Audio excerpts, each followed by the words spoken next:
Well, folks, Doomsday is officially in the books, and man, did it leave RCW a very different place, I gotta say. Yeah, I mean, it really does feel like the road to Wrestle War just took a pretty sharp turn. Right. It wasn't just another event. No, It felt like some major stuff went down. absolutely. And I know that all of you out there watching at home are just as eager as we are to unpack it all. Oh, yeah. So for all you dedicated RCW fans joining us for this deep dive, buckle up. Definitely. We're about to break down all the match results, those crucial post-match moments. Right. And most importantly, we're going to try and figure out what this all means for the championship chases and, all the storylines we're all invested in. Yeah. What are the implications, Absolutely. So where do we even begin with all of this? I mean, Well, naturally, I think we got to start with the main event. got to start at the top, right? Yeah. The Men's World Championship, Eddie Butcher defending that title against Brody Wade. Right. And, this has been a long time coming, right? The animosity between these two. Oh, months and months of just simmering tension. Brody's obsession with that title has been so clear. I mean, we've seen the sneak attacks. We've seen the brass knuckles incident back at Summer Bash. Remember that? Oh, yeah. How could we forget? He took down Eddie, and that's how he earned the shot. And it really did feel at the time like it was just a matter of time before these two were going to collide. Inevitable. Inevitable. And Brody's whole thing has been this destiny, right? Like this championship is his for the taking. He deserves it. And while Eddie's been a phenomenal champion, right? Yeah. I mean, he's taken down so many top contenders. Absolutely. He's been dominant. But Brody, I don't know, he just brought this different kind of threat, almost this like raw, desperate hunger for that gold. Yeah, you could see in his eyes. And that hunger, well, it paid off. Brody Wade is the new men's world champion. There. Right. Wow. But I think more than the match itself was the aftermath. Oh, the aftermath was where things got really interesting. Oh, yeah. I mean, we saw Brody just absolutely covered in blood. I mean, the guy was cut open. Yeah. He was a mess. And he was practically screaming into the microphone about, destiny, declaring himself the top wrestler in RCW, demanding that everybody acknowledge him. Yeah, bow down. It felt like he was ushering in a new era and not necessarily a good one. A lot more chaotic. Yeah, a little bit of a dark turn, maybe. Yeah, right. Yeah. It was intense, and then, right in the middle of that celebration, King comes out. Oh, yeah. Which was interesting because King, remember, is the Royal Rumble winner. Right. He's got that guaranteed title shot at Wrestle War. Yeah, so he's coming out to confront Brody. Yeah. And it was clear that there was this lack of respect there. Oh, yeah. I almost felt like King, was looking at Brody like he wasn't a legitimate champion in the same way that Eddie was. Right. Like he didn't earn it the right way. Yeah. And he vowed to take back his title at Wrestle War. Oh, yeah. He made that very clear. And you could just sense this genuine disdain. It wasn't a performance. Right. He was not a fan of Brody or his methods. No, not at all. Now, do you think that could come back to bite King? Underestimating somebody like Brody. Oh, I think it absolutely could. Right. I think it's a huge mistake to underestimate an unpredictable force like Brody, especially now that he has that championship. Especially now that he's got the gold, right? Especially now that he's got the gold. Because King operates with this very, specific, like, calculated precision. Very strategic. Very strategic. And Brody, he's just like a bull in a china shop. Pure intensity. Pure intensity, Yeah. And you can't plan for that. And Brody's response to King, it was perfect. It just amplified that intensity. Yeah, it did. He dismissed King, completely reiterated his vision of this chaotic RCW, and then that moment, right, where he takes the championship and he just smears his own blood all over it. Oh, it was a statement. It was powerful and kind of disturbing, too. Oh, yeah. Right? It felt like he was saying, this is mine now, and it represents something totally different. This is the new RCW. Yeah, and then the Yeah. announcement, right, Wrestle War main event is now a triple threat. Eddie Butcher versus King versus Brody Wade. Talk about a curveball. Nobody saw that coming. Right, buddy. It changes everything. Right. Absolutely. You had this built-in story with King, getting his title shot that he earned at the Rumble. Right. But now you throw Eddie back into the mix. Like in a mix. You've got this volatile triangle. Yeah. And it makes you wonder, how does the dynamic between Eddie and King change? Right, because they've been rivals for so long. Yeah. But now they have a common enemy. Do they put aside their differences to try and take down Brody? Could we see a temporary alliance out of necessity? I mean, it's possible stranger things have happened. It's going to be fascinating to see how that plays out. Yeah, it really is. Okay, let's move on to the Women's World Championship match. We had Lily Sunshine defending her title against Ashley Angel. Right, another huge match. And Ashley, of course, is a former champion herself, so this was always going to be a serious test for Lily. Yeah, I mean, Ashley's got the experience. She's got the technical skills. She's a threat to anybody in that division. Absolutely. And Lily, she's been a fighting champion, but, she was up against a veteran. And in the end, Lily Sunshine retained her championship. Yeah, another successful defense. You could just see the relief and the joy on her face in that post-match interview with her and Linda Bishop. I mean, it was so heartwarming. they were both so thrilled, not just for themselves, but for each other as friends, right? That's what it's all about. It was a really nice moment. I think it showed, you can have these intense rivalries, Sure. but at the end of the day, there's still that camaraderie and support there. Absolutely. But of course, in true RCW fashion, the celebration couldn't last too long Oh, no, of course not. because Black Rose decided to make an appearance. Oh, boy.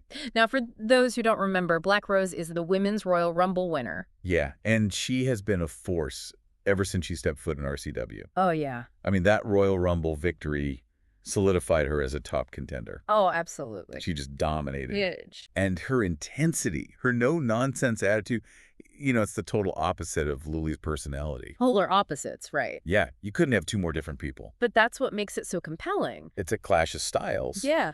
but also a clash of ideologies. And Black Rose didn't waste any time. She got right in Lily's face and delivered this chilling message about Wrestle War. Your hopes and dreams in there. Yeah, she promised to take the championship and take Lily's smile. Talk about a mood killer. Total buzzkill. But to Lily's credit, she stood her ground. So she's not one to back down from a challenge. Yeah.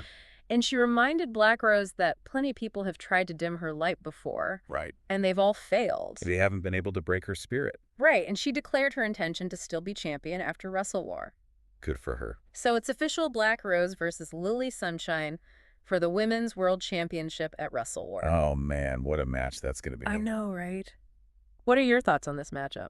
I mean, you've got Lily's agility, Mm-hmm. her unpredictable offense Right. against Black Rose's raw power and just aggression. I think the mental game is going to be huge here, too. Oh, absolutely. Can Black Rose truly get inside Lily's head, and can Lily withstand the onslaught that's coming her way? Yeah, because Black Rose is going to bring it. Oh, she's going to bring... This is not going to be a technical wrestling clinic. No, this is going to be a fight. This is going to be a fight. We can't wait to see how that one unfolds. Okay, let's talk about the Women's Heritage Championship match. Now, we had Amaya defending against Linda Bishop. Right. And Amaya has been a very focused champion. I think she's really embodied what that Heritage Championship is all about. Yeah, I mean, her reign was all about, showcasing a more traditional technical wrestling style. Yeah. Very much focused on the heritage aspect of that title. And she was a tough opponent. A lot of people probably thought she was going to retain. Yeah, she seemed to have a lot left in the tank. Which is why the outcome was so surprising. Yeah, big upset. Linda Bishop defeated Amaya to become the new Women's Heritage Champion. Wow. I mean, talk about a feel-good moment. It really was. And that post-match interview with Linda and Lily, you could just tell how much it meant to her. She talked about the journey, right? Yeah, she's had a lot of setbacks. High expectations early on. Yeah, people thought she was going to be the next big thing. Right, and it hasn't always been easy for her. No. So this victory, it was huge for her. Yeah, it's a testament to her perseverance. Absolutely. And then, as if that wasn't enough drama in the women's division, we also had that no-holds-barred match. Oh, yeah. Christy Owens versus Rebecca Welch. Those two have been at each other's throats. Yeah, Christy's been carrying a lot of anger about their last match. Well, she felt like she had Rebecca beat before that countout. Right, and that definitely left some unfinished business. Oh, yeah. And a no-holds-barred match, that's the perfect setting to settle things like that. Throw the rule book out the window. Let them go at it. Yeah, just pure grit and determination. And man, they delivered. Oh, yeah. It was brutal. It was a war. But in the end, Rebecca Welch picked up the win. Yeah, hard-fought victory. But I think what was really important here was that both women showed they can bring it. Oh, they proved they're top contenders. Yeah, and, this all ties into what happened later with the Heritage Championship. Right, they made their presence known. So we also saw Michelle Diaz facing Yuri for the first time ever. That was a dream match for a lot of fans. I know, right?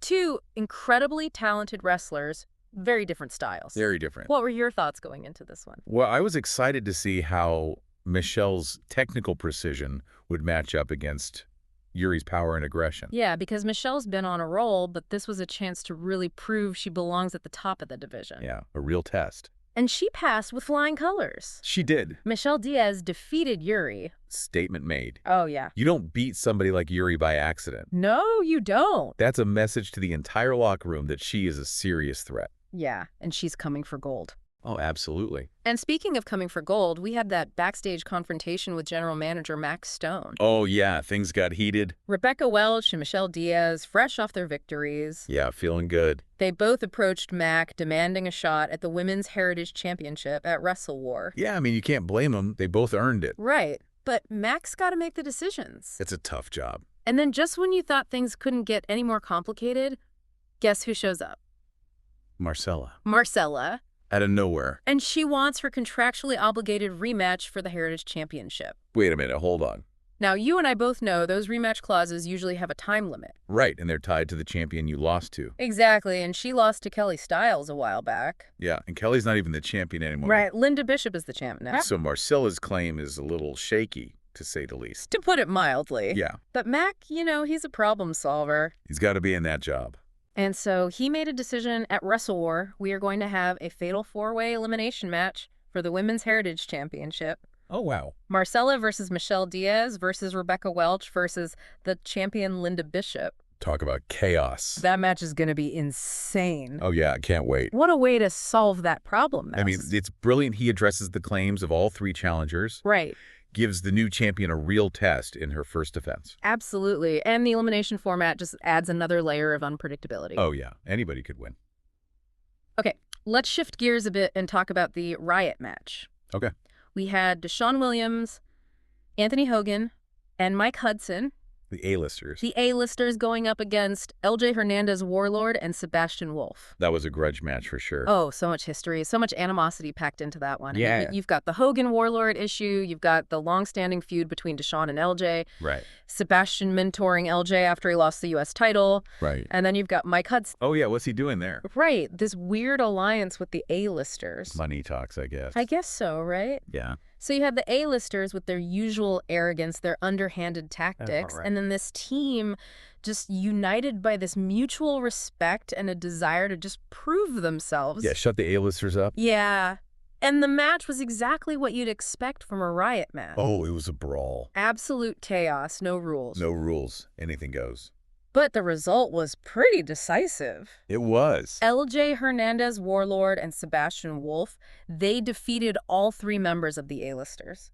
A clean sweep. Clean sweep. Wow. What a statement. Yeah, that's huge for LJ's team. Huge momentum boost, right? Oh, yeah. Makes you think they're a force to be reckoned with now. Definitely. But for the A-listers, this has got a sting. Yeah, I mean, it raises questions about their leadership, about their ability to work together. Could we see some cracks starting to form in that alliance?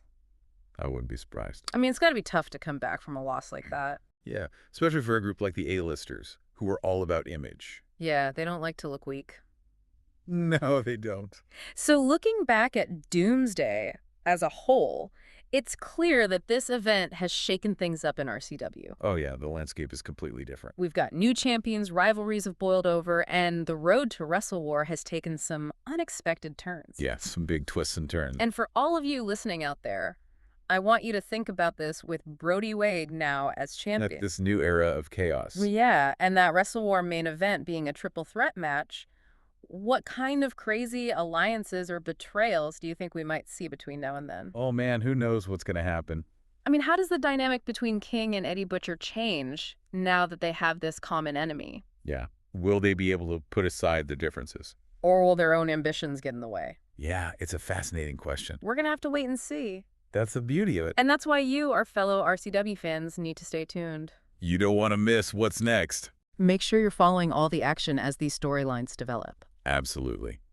Thank you all for joining us for this deep dive into the fallout from Doomsday. We'll be back. We'll catch you next time to unpack all the chaos that unfolds between now and Wrestle War. Take care, everybody. Yeah.